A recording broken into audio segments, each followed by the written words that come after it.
Debates over integrating devout Muslims into society are not unique to the United States. Effective today, it is illegal to wear a burqa in France or a niqab like this, a Muslim veil that reveals only the eyes. The new law drew protest and confusion on the streets of Paris.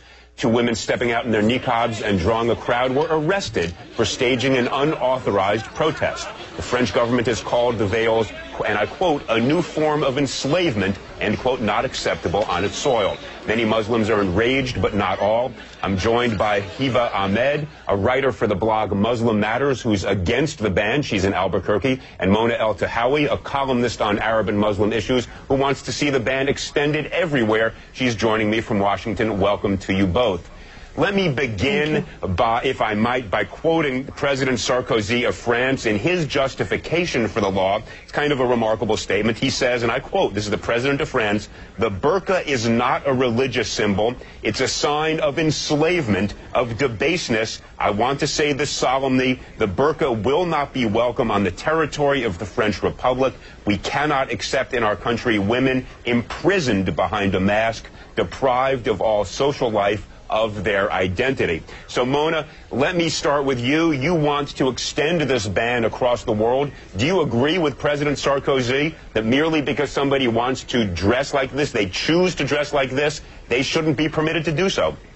You know, Elliot, I detest Nicolas Sarkozy. I consider him right-wing and racist, but I also detest the niqab and I detest the face veil. And I say this as a Muslim woman. I think it represents an ideology that does not believe in Muslim women's rights to do anything but choose to cover her face. And I find that I believe that the niqab dangerously equates piety with the disappearance of women. And so I support banning it everywhere because it's not in the Quran, it's not an obligation for a Muslim woman to cover her face.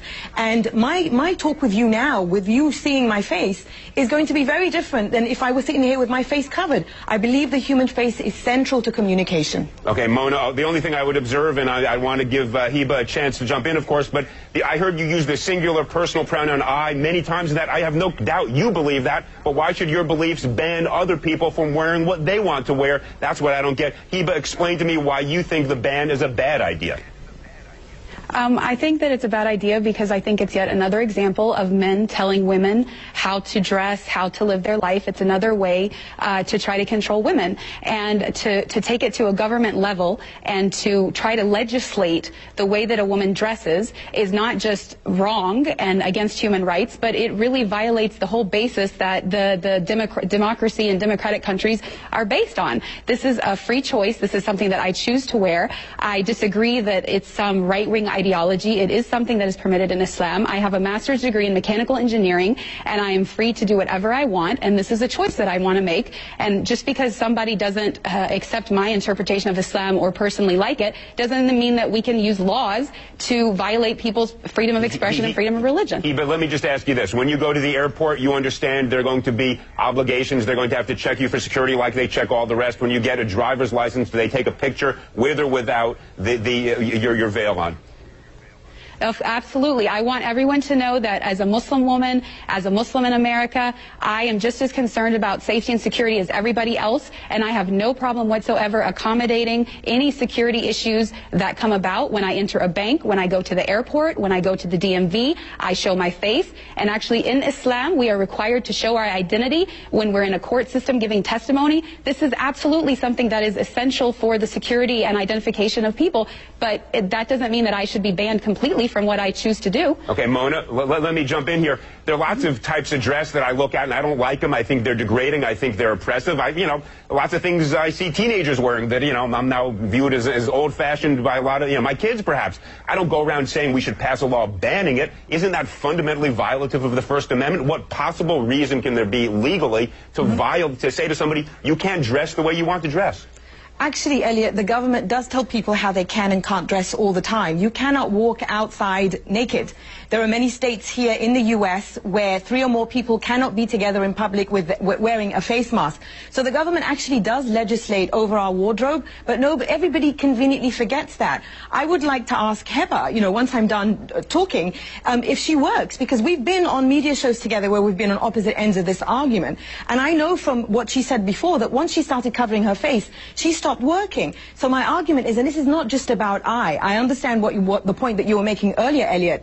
Feminist groups, many women's rights groups have made the point that what the niqab does in a society, especially for Muslim women, is that it creates a spectrum where that is the pinnacle of piety and that is the good Muslim woman. And so of course it affects me. In France, where this ban is going in effect, Muslim women's rights groups there support it because they find that Muslim women who live in the French housing projects have been put under tremendous pressure by the Muslim right wing to give into the niqab. And when they speak out, they are told, it's basically, they become these political pawns. Yeah, that's why I said I oppose Sarkozy, but I oppose this on women, because what choice do women have besides covering their face? This ideology doesn't recognize Muslim women's rights. Mona, I just have to push you on one thing here. There are certain prohibitions on the way people dress, or you mentioned nudity, that don't dress, that are in fact imposed upon us by law, but none of them that I'm aware of relates to a specific religion and says if you are a devout member of a religion, you cannot dress in a way that is you are obligated to practice your religion, your choice of faith. Can you think of any example like that? Because I can think of 1,000 other laws, if this were upheld, that suddenly we would limit all sorts of things that people do for their religious beliefs because we don't agree with it. Wouldn't that be a very dangerous thing to do? See, this is, I think, where these right-wing interpretations of religion get a free pass, because everybody says, well, it's my religious obligation. It's my religious right to do this. Let's look really at what we're talking about here. We're talking about the disappearance of women justified in the name of them becoming closer to God. So the closer you want to become to God, the less of you, the more you disappear. But Mona, I don't feel that I have disappeared at all. Well, one at a time. I disagree. Guys, one at a time. Habib, Hiba, excuse me, jump in. Tell us, has anybody forced you to do this? Is this something you're doing of your own free will? Nobody has forced me to do this, and I really have to disagree with the statistics that Mona is trying to put forth, because studies have shown that there are only 2,000 women in France that wear the niqab. The majority of them are converts who converted to Islam and are voluntarily choosing to do it. This is my choice. Nobody can force me to take it off. I would not take it off even if you paid me to do it. And the fact of the matter is that I have never met a single Muslim woman in all of my travels around the world that is being forced to wear it. I understand Mona does not like it and does not want to wear it personally, but she keeps talking about her own feelings about it, and she wants to use the law to support it. If she wants a diversity in Islamic belief, then she has to accept my version just like she wants me to accept hers. Mona, let me ask you this question. Do you have any evidence to support your statement that women are forced to wear this? And let me ask you this. If women are being forced to do something they don't want to do, there is recourse other than banning this entire mode of dress that is chosen, as we just heard from Hiba, by people who do choose to wear it of their own free will. Well, you know, I lived in Saudi Arabia. Heba says that she's traveled the world and she's never met a woman who's been forced to wear it. I lived in Saudi Arabia where millions of women are forced to cover their face. But now that the argument will be, well, that's in Saudi Arabia, not in France. What choice does a woman have when she's told she will burn in hell if she doesn't cover every inch of her body? What kind of a choice is that? So of course these women who convert to this ideology, I've never heard anybody say that. The women who convert to this ideology, who are then told that this is how to be a good Muslim woman, to be close to God, to avoid hellfire, is there really a choice in that? And I believe when you have a law like this, you know, I told you I detest Sarkozy. I consider him racist, but I will not sacrifice Muslim women's rights in order to uphold the Muslim right wing, which I believe is misogynist. With a law like that, a woman can tell her husband or any male relative who is forcing her to dress like this, the law says I don't have to dress like this. Mona, let's not deal with Saudi Arabia. Different customs, different laws. We have a First Amendment. No, I was talking about France. I was talking about France. Wait, hold on one second. In the United States, we have a First Amendment that gives people the right to practice religion as they wish.